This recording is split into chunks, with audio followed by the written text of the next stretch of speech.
जय गुरुदेव। सभी को प्रणाम। हम लोग उपासना समर्पण योग वांग्मय का स्वाध्याय कर रहे हैं। अध्याय 7 डे 20। कल के स्वाध्याय में हमने पढ़ा कि सुख और दुख की गुरुदेव जी ने हमें व्याख्या बताई कि सुख और दुख की व्याख्या हमारी मनोवृत्ति का परिणाम है, यानी हमारी असंतुलित मनोवृत्ति ही सुख दुख का कारण है। आगे गुरुदेव जी लिखते हैं कि दुख अपने आप में कुछ भी नहीं है, न इसका कारण कोई परिस्थिति विशेष ही है। हमारी मनोभावनाएं, मानसिक स्थिति ही जीवन में अनुभव होने वाले छोटे से लेकर बड़े दुख का कारण है। हमारे अपने अंदर ही, अपने व्यक्तित्व के पर्दे में ही दुख की भयावनी तस्वीर छिपी रहती है। गुरुदेव जी बता रहे हैं हमें कि दुख अपने आप में कुछ है ही नहीं, इसका कोई कारण या कोई परिस्थिति विशेष है ही नहीं। हमारी जो भावनाएं हैं, मनुष्य की जो भावनाएं हैं, मानसिक स्थिति है, जो जीवन में वो अनुभव होता है, छोटे से लेकर बड़े दुख का कारण बन जाती है। हमारे अपने अंदर के जो व्यक्तित्व के पर्दे हैं, उसी में दुख की भयावनी तस्वीर छिपी रहती है। हम स्वयं ही उसको क्या करते हैं, गुरुदेव जी हम बताने की कोशिश कर रहे हैं कि हम लोग अपने मन में ही सब पाल लेते हैं, सुख या दुख।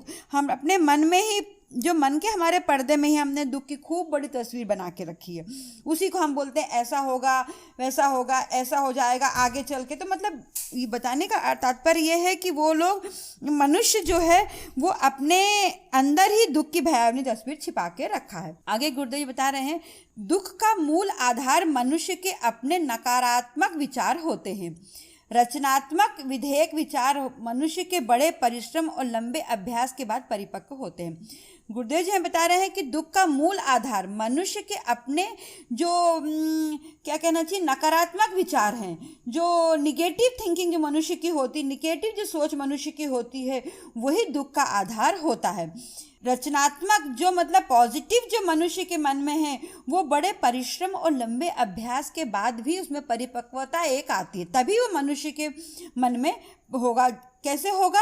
उसको बहुत लंबा अभ्यास मनुष्य को करना पड़ेगा।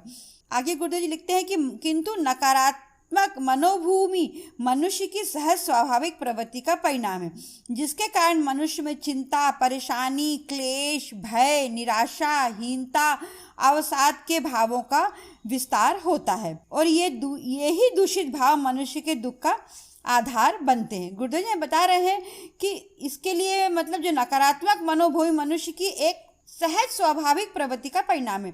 ये मनुष्य की एक क्या कहना चाहिए, एक सरल, एक मतलब उसके नेचर में है ये। वो उसको क्या है, वो पहले ही अपनी जो निगेटिव थिंकिंग पहले ही सोचने लगता है, जिसके कारण उसके मन में चिंता हो जाती है, परेशानी होगी, क्लेश होगा, भय होगा, निराशा होगी, हीनता होगी, अवसाद होगा। ये सब उसके भाव में ही है। वो अपने आप ही क्या करता है कि इन सब निगेटिव थिंकिंग के कारण उसके मन में ये सब भावनाएं आ जाती है, और यही दूषित भाव मनुष्य के दुख का आधार बनते हैं। यही हमारे मनुष्य के जो एक दूषित भाव बन जाते हैं। अभी कोरोना काल में भी देखा गया है कि जो जिन लोगों ने नेगेटिव थिंकिंग ली है, वो मतलब बहुत जल्दी मतलब बीमार भी पड़े हैं, और मतलब उनको काफ़ी कठिनाइयों का भी अनुभव करना पड़ा है। वो बोले मुझे ऐसा कोरोना हो जाएगा तो मुझे ऐसा हो जाएगा, फिर मेरे को मतलब वो मेरे को सांस लेने में तकलीफ हो रही है ना, खुद ही वो अपने आप सोचने लगे। लेकिन जिन्होंने सकारात्मक भाव लिए, जिन्होंने पॉजिटिव थिंकिंग जिनमें आई, उनको इतनी परेशानियाँ नहीं हुई। बाह्य परिस्थितियों के अनुकूल और सुख साधनों संपन्न होकर नकारात्मक मनोभूमि का व्यक्ति दुख ही दुख अनुभव करता है। गुरुदेव जी बता रहे हैं कि जो बाहरी परिस्थितियों के अनुकूल होकर, सुख साधनों से संपन्न होकर जो निगेटिव थिंकिंग मनुष्य के व्यक्ति को दुख ही अनुभव कराती है। इतना ही नहीं, वो सुख का आनंद के अवसरों का भी लाभ नहीं उठा पाता। इस तरह जीवन में कभी दुखों छुटकारा नहीं मिलता। गुरुदेव जी हमें बताने की कोशिश कर रहे हैं कि हमें, मनुष्य को जीवन में दुख से छुटकारा क्यों नहीं मिल पाता है, क्योंकि वो सुख, जब सुख उसको प्राप्त होता है तो वो सुख के आनंद का अवसर का लाभ ही नहीं उठाता है। उसमें जो मनुष्य की जो मनोवृत्ति में भरा हुआ है परेशानी, क्लेश, भय, उसी में वो सोचता रहता है, और जो उसके दूषित भाव है वो दुख का आधार बन जाते हैं।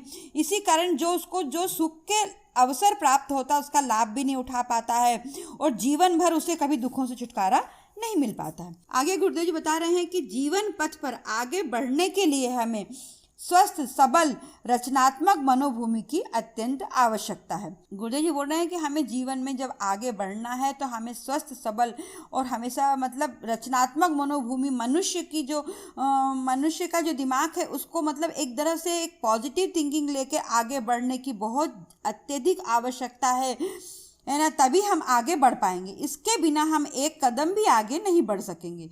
प्रत्युत्तर हमारा असंतुलित मन ही हमारे विनाश का कारण बन जाएगा। गुरुदेव जी कह रहे हैं कि यदि हम अच्छी रचनात्मक मनोभूमि से अपना मानसिक स्थिति नहीं बनाएंगे तो क्या होगा कि हम इसके बिना हम आगे एक कदम भी नहीं बढ़ पाएंगे और इसके प्रत्युत्तर में असंतुलित मन हमारे विनाश का कारण बनता हुआ चला जाएगा। इसके लिए आत्मनिरीक्षण द्वारा अपने मनोविकारों को समझा जाए, अपनी मनोभूमि का पूरा निराकरण किया जाए।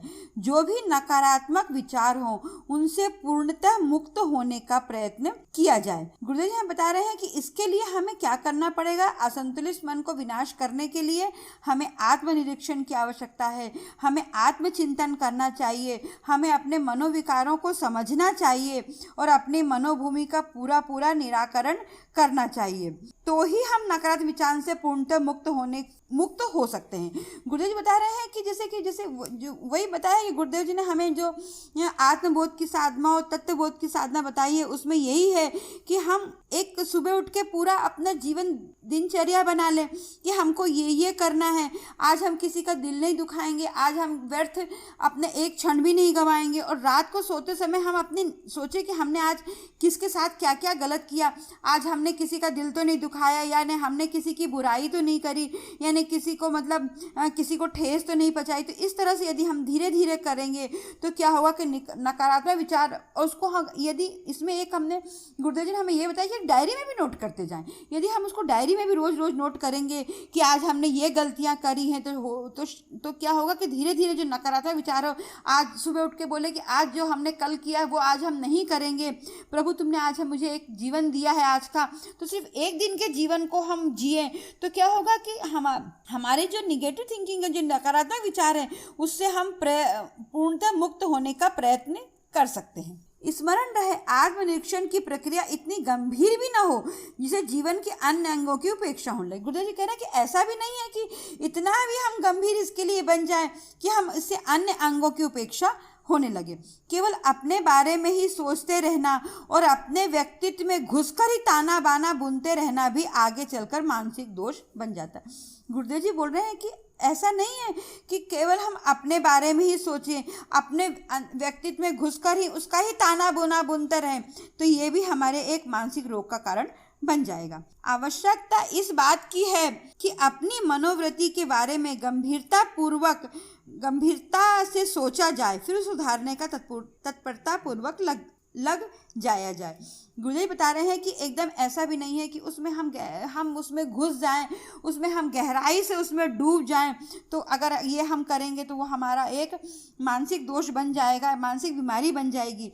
गुरुदेव बता रहे हैं कि आवश्यकता हमें मनुष्य को इस बात की है, मनुष्य को मनोवृत्ति के बारे में गंभीरता से सोचा जाए, उसको सोचे और सुधारने के लिए बिल्कुल तत्परता से लग जाए, उसका आत्मचिंतन करें। आगे गुरुदेव बता रहे हैं कि नकारात्मक विचारों को हटाकर रचनात्मक विधेयक दृष्टिकोण अपनाने पर दुखदायी परिस्थितियां मनुष्य के लिए सुखकर परिणाम पैदा कर देती हैं। वस्तुतः स्वस्थ मनोवृत्ति का व्यक्ति सुख और आनंद को ही जीवन का सर्वस्व नहीं मानता, एक सीमा तक इन्हें उपयोगी भी माना जा सकता है। गुरुदेव जी बता रहे हैं कि जो निगेटिव विचार जो हमारे मन में आते हैं उसको हटाकर रचनात्मक यानी पॉजिटिव विचार लाने के लिए विधेयक जो दृष्टिकोण अपनाने पर अगर हम ऐसा मतलब एक कानून मतलब गुरुदेव कह रहे हैं कि ऐसा हम दृष्टिकोण अपनाएंगे तो हमारी जो दुखदायी परिस्थितियां मनुष्य के लिए सुख का परिणाम पैदा कर देगी। क्योंकि जब उसकी मानसिक स्थिति अच्छी होगी तो वो क्या करेगा कि वो दुख को भी सोचेगा कि मतलब ये भी नहीं रहेगा। एक उसमें लिखा है एक स्लोगन की ये भी दिन चले जाएंगे, यानी अच्छे दिन भी जाएंगे और बुरे दिन भी जाएंगे। तो वो क्या है, एक पॉजिटिव थिंकिंग लेकर यदि मनुष्य सोचा जाएगा, एक स्वस्थ मनोवृत्ति से सोचेगा तो उसे सुख और आनंद को ही जीवन में सर्वस्व नहीं मानेगा। वो सोचेगा कि दुख भी आएगा तो सुख भी आएगा, एक सीमा तक ये उपयोगी भी है। उसमें यह है कि गुरुदेव जी हमें यही बता रहे हैं कि हम सुख और दुख को एक नकारात्मक विचार को ना लेकर एक स्वस्थ मनोवृत्ति के अनुसार सोचेंगे तो क्या होगा कि ये हमारे हम उस आनंद में जिएंगे। आगे गुरुदेव जी लिखते हैं कि स्वस्थ मनोवृत्ति का मनुष्य दूसरों के दुख और आनंद से प्रसन्नता अनुभव करता है। वो दूसरों को सुखी देखकर अधिक संतोष अनुभव करता है। जीवन के प्रति सरस और सजीव दृष्टिकोण अपनाने के कारण अपनी कठिनाइयों से भी बहुत कुछ सीखता है और उन्हें एक उग्र अध्यापक मात्र मानकर स्वागत भी करता है। गुरुदेव जी हमें स्पष्ट तरीके से बताने की कोशिश कर रहे हैं कि जो मनुष्य स्वस्थ मनुष्य जो मनोवृत्ति विचार मन में ले आता है, जो स्वस्थ मनोवृत्ति जो आत्मचिंतन करता है, तो उससे क्या होता है कि वह दूसरों के सुख और आनंद से प्रसन्नता का अनुभव करता है। उसमें क्या होगा, ये अस्वस्थ मनुष्य क्या होता है कि दूसरों के सुख और प्रसन्नता में दुखी होता है। लेकिन गुरुदेव बता रहे हैं कि यदि हमारा स्वस्थ मनोवृत्ति होगी तो हम दूसरों के सुख में भी सुखी होंगे। अरे उसका बच्चा आज फर्स्ट क्लास आया, अरे कितनी खुशी की बात है, वो खुश होगा। और जो अस्वस्थ व्यक्ति होगा, अरे उसका बच्चा आ गया, तुम अपने बच्चे को कोसने लगेगा। तो ये क्या एक असंतुलित वृत्ति है। तो गुरुजी कह रहे हैं कि यदि हम स्वस्थ मनोवृत्ति पालेंगे तो सुख और आनंद और प्रसन्नता का अनुभव भी करते चलेंगे। दूसरों को सुखी देखकर मुझे खुद को संतोष अनुभव होगा। जीवन के प्रति सरस और सजीव दृष्टिकोण अपनाने के कारण क्या होगा कि जो उस पर कठिनाइयाँ आएंगी, जो परेशानियाँ आएंगी, तो वो उसे एक क्या कहना चाहिए कि एक उग्र अध्यापक मानकर उसका स्वागत करेगा। जो कठिनाइयाँ आएगी तो बोलेगा कि ये जैसे अपन बोलते हैं ना कि टीचर बहुत कड़क है, ये टीचर मुझे ऐसा सिखा रहा है, तो बोलेंगे कि मतलब जीवन में जो एक सीख मिलती है तो वो एक उग्र अध्यापक मानकर उसका वो स्वागत भी करने लगता है। तो ये कैसे होता है, ये स्वस्थ मनोवृत्ति के कारण होता है। लेकिन जो वैसी मनोवृत्ति वाला अस्वस्थ मनोवृत्ति वाला होगा तो वो क्या करेगा कि वो दूसरों को देख कर भी चिड़चिड़ा रहेगा, तो मतलब वो सुखी में भी सुख नहीं रहेगा और हमेशा जीवन भर कभी सुख आएगा ही नहीं, वो दुख ही दुख रहेगा।